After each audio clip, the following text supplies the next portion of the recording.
Alright guys, welcome to the inside of the Boosted Problems garage. You can see a very strange happening just happened outside. As I was trying to get you guys some footage of the garage door out there, I'm speaking softly because there was a neighbor out there.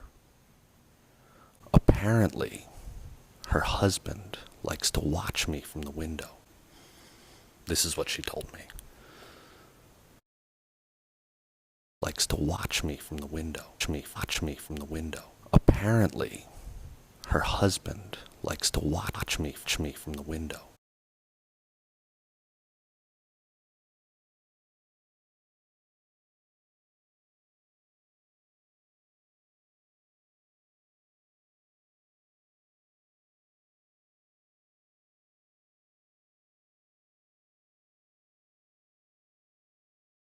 Since we were at the last garage, we first had to get the lift brought over here, installed. They blew the circuits. There was only 15 amp service in here, so it was only 110 to begin with. Had to learn how to wire electric. You guys can see some of the electrical wiring going around the walls here. I had to learn how to do that. PA is one of the only states where they actually let you do your own electric. So I wired this place up. I've got a bunch of 220 outlets. There's a 110 outlet like every 6 feet on the wall. Absolutely perfect. It's what I've always wanted.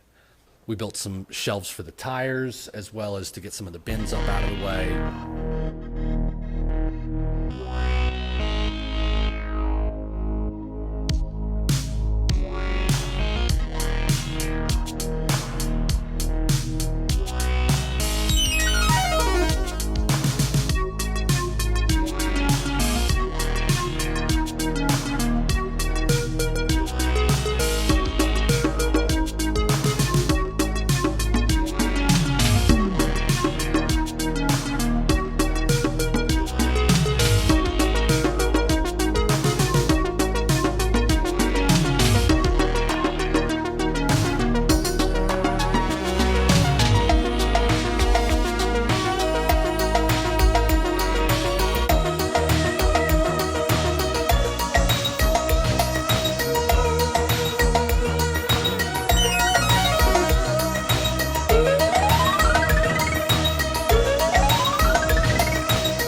Now, since this car has left the other shop and come here, the motor has come out of it. I have rebuilt the motor again myself. The last engine that was put in had the wrong pistons. They were all A pistons in an all B block.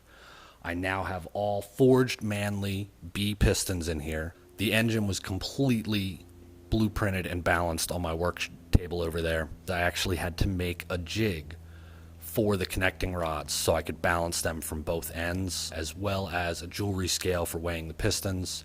A lot of people like to get these within a half a gram. I got them to the 10th. After that, I had to get to a lot of the daily drivers around here. They needed some work by the time the garage was actually usable.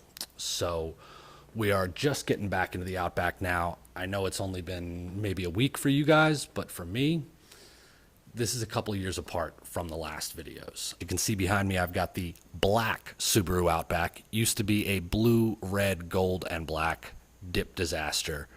I'm going to show you some pictures of that right now.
that dip disaster is no longer a nightmare of my concern. As you can see here, the car has been done in a flat black. It's actually a Satin by Eastwood. Got a carbon fiber wrap on the hood. See our little M90 just nestled away in there. I've got a plate right here that before I put the smaller pulley on the supercharger, this was definitely necessary because it did stick up some. The smaller pulley actually clears and I wouldn't have had to cut the hood, but when it was really up on the motor mounts, it could have rubbed. I didn't want to blow a belt off of the thing. We've got our custom bumper here. This is actually, gonna love this. This whole bumper is made from a $50 truck toolbox off a marketplace.